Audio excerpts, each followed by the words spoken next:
El pasado 31 de julio se hizo oficial la entrada de España en recesión técnica al sumar 2 trimestres consecutivos de contracción económica, debido al impacto del coronavirus. De hecho, entre abril y junio, los meses más duros de la pandemia, el PIB sufrió la peor caída trimestral de su historia, de un 18,5%. Sin embargo, este no es el primer dato que anunciaba la gravedad de esta crisis, dado que en el mes de marzo, poco después de la declaración del estado de alarma, la tasa de paro registró su mayor subida desde 1970. El consumo medio se desplomó un 49%, la demanda de electricidad se frenó un 10% y al mes siguiente 5,2 millones de trabajadores cobraban algún tipo de prestación de desempleo o de ERTE.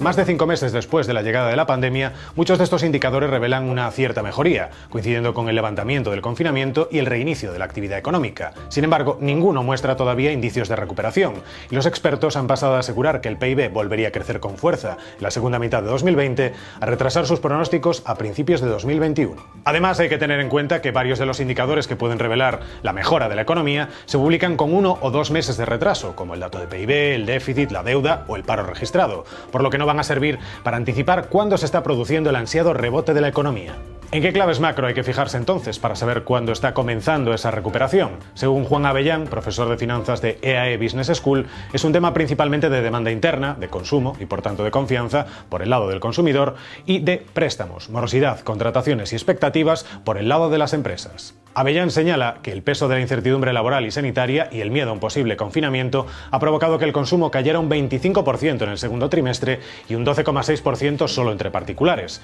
Por eso destaca la importancia de seguir de cerca el dato de confianza del consumidor, que publica cada mes el CIS y que podría marcar un cambio de tendencia cuando supere los bajos niveles en los que se mueve actualmente. Otro dato a tener en cuenta es el del ahorro, que va a indicar un menor nivel de consumo y de confianza cuanto más suba. El experto afirma que actualmente se está ahorrando más que nunca, con unos niveles de aproximadamente el 7,4% sobre la renta bruta disponible. Así, el nivel de ahorro es tan alto, según Avellán, que por primera vez en muchos meses se ha retirado menos dinero de pensiones privadas del que se había ingresado. Más allá de los consumidores, el profesor de finanzas asegura que también hay que seguir de cerca las estadísticas sobre ERTE, comparándolas con la tasa del paro. Según los últimos datos de la Seguridad Social, hay todavía 1,1 millones de trabajadores que están en esta situación, frente a los 3,4 millones que se llegaron a alcanzar a finales del mes de abril, mientras el paro apenas ha variado, con 3,8 millones de desempleados en abril y 3,7 millones en julio. De este modo, Avellán asegura que hay que vigilar que la cifra de parados no aumente según se van reduciendo los afectados por ERTE, y advierte de un problema de estructura respecto a la temporalidad en el empleo,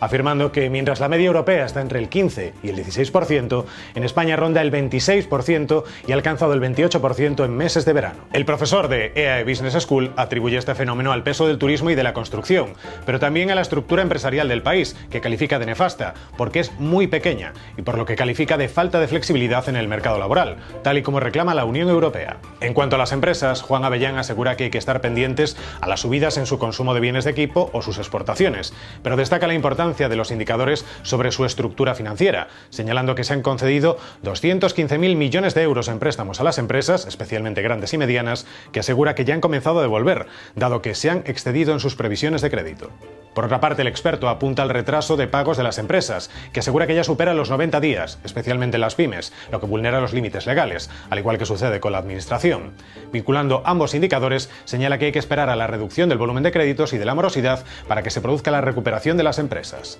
Además, el profesor también apunta a la morosidad de los créditos en los bancos, que es un dato que publica mes a mes el Banco de España, y señala que habrá que estar pendientes del vencimiento de aplazamientos y moratorias en los meses de octubre y noviembre, para conocer la capacidad real de las empresas para devolver los préstamos. Del mismo modo que con los consumidores, Avellán destaca la importancia del índice de confianza empresarial, que publica cada trimestre el INE a partir de la encuesta a 7.000 empresas sobre sus expectativas para los próximos meses. Los resultados del tercer trimestre muestran que el pesimismo ha aumentado al 55% desde el 20% de 2019, mientras las expectativas globales siguen en negativo. Más allá de estos indicadores macro, el experto afirma que será clave cómo se apliquen los fondos europeos, de los que precisa que España va a disponer de menos dinero al tratarse de un contribuyente neto de la Unión Europea y que además se están distribuyendo a un ritmo demasiado lento. De este modo, hay una decena de indicadores que puedan anunciar la llegada de la recuperación a la economía española tras la crisis del coronavirus y que al mismo tiempo van a ayudar a desvelar hasta qué punto está mejorando la situación tanto de las empresas como de la población general.